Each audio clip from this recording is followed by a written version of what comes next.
Bonjour, bienvenue à toutes et à tous sur Cocotte TV. Aujourd'hui, une nouvelle vidéo de présentation qui porte sur un boîtier, le H440 de NZXT. Un boîtier que nous attendions depuis pas mal de temps puisqu'on aime beaucoup le design des séries H parce qu'on les trouve très lisses. Et ce H440 se veut encore plus lisse puisqu'il fait sauter les baies 5,25 pouces. Et il propose également pas mal de cache en interne, notamment au niveau de l'alimentation ou des baies 5,25 pouces pour vraiment avoir une fenêtre qui se concentre sur le hardware, à savoir le système de refroidissement, la carte mère, la mémoire ou encore les cartes graphiques. On vous propose de découvrir ce boîtier, c'est tout de suite, c'est maintenant, c'est sur Cocotte TV. Allez, comme toujours, on commence avec le poids et les dimensions. Au niveau du poids, on est à 9,75 kg pour des dimensions qui sont de 220 mm de large sur 510 mm de profondeur et environ 480 mm de hauteur. Ensuite, nous allons continuer avec l'aspect général de ce boîtier qui est tout simplement superbe. N'ayons pas peur des mots. C'est un très beau boîtier et quand on le déballe, on ne pense pas qu'on aura un tel rendu. En noir et rouge, en plus, il est juste encore plus beau. D'autant plus que les parties rouges sont brillantes, ce qui vient totalement en opposition avec le noir mat des parties en métal. Et notons également qu'à chaque fois que nous avons un nouveau boîtier NZXT, la qualité de l'ensemble est clairement à chaque fois à la hausse. La peinture là est juste superbe au niveau de la qualité. Allez, on commence notre tour avec l'avant. Et à l'avant, il n'y a rien à voir. Pas de baie 5,25 pouces ou de choses comme ça. On a par contre 3 ventilateurs derrière. Des ventilateurs qui sont de type... Alors, on regarde notre fiche technique. Laissez-nous 2 petites secondes puisqu'on n'apprend pas toujours tout absolument par cœur.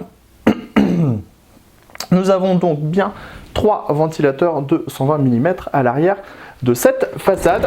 On peut donc d'ailleurs y accéder tout simplement comme ceci.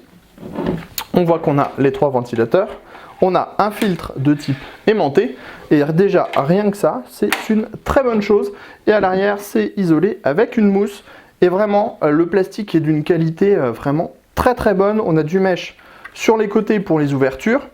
Et l'acier est superbe, la peinture également.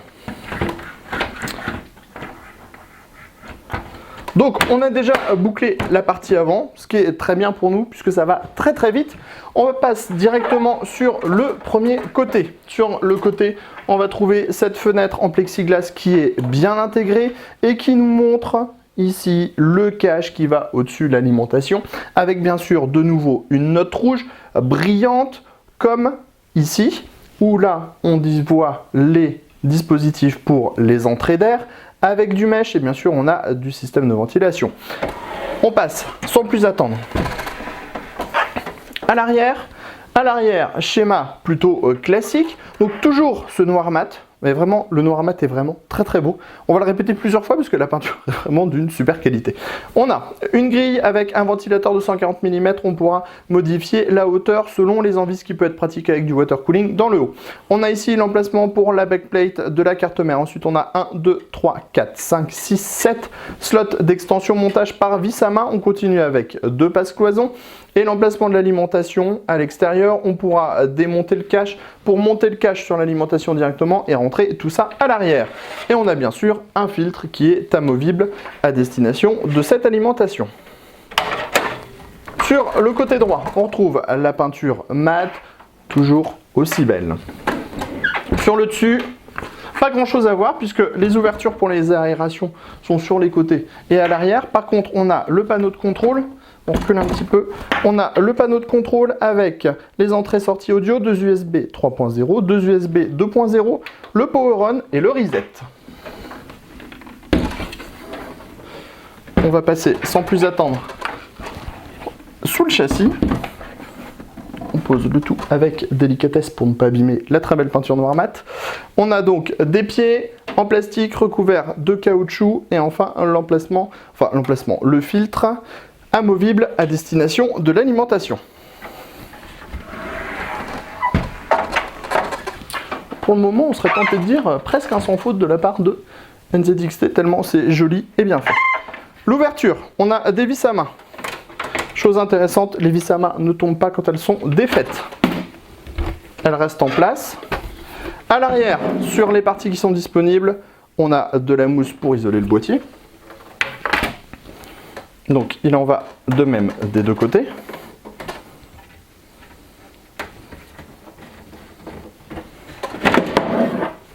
On retrouve là aussi une mousse isolante. Au niveau du châssis, eh bien, forcément ça nous change quelque peu, notamment avec ce cache. Ce cache qui est en acier, peinture noire mat, donc le brillant avec le rouge. Et ici, on a des baies qui sont totalement dissimulées. C'est juste absolument magnifique. Ça laisse l'espace que pour la partie hardware au centre. Au niveau de la partie hardware, on le voit, on a un accès backplate, des passages dans le haut, des passages pour le cable management avec des caches en caoutchouc et également des passages dans le fond du plateau. Ici, ce sont les baies 3,5 pouces, 2,5 pouces à destination des disques durs et des SSD. On le voit, on a 1, 2, 3, 4, 5 emplacements. À l'arrière, le ventilateur de 140 mm, les slots d'extension, montage par vis à main, passe cloison.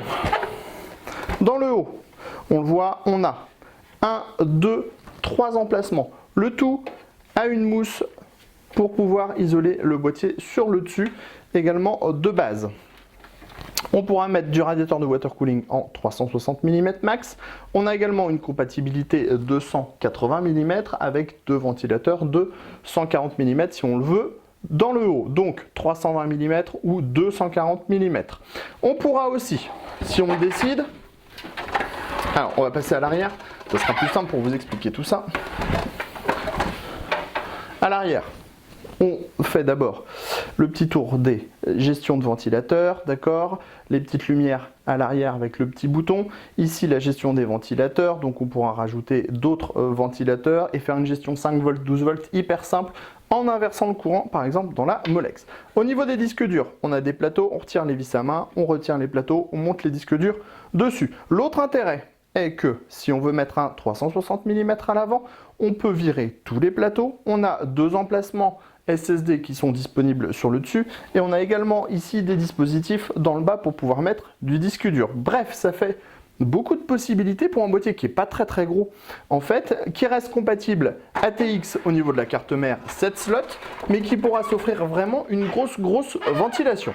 Attention tout de même quand même, parce que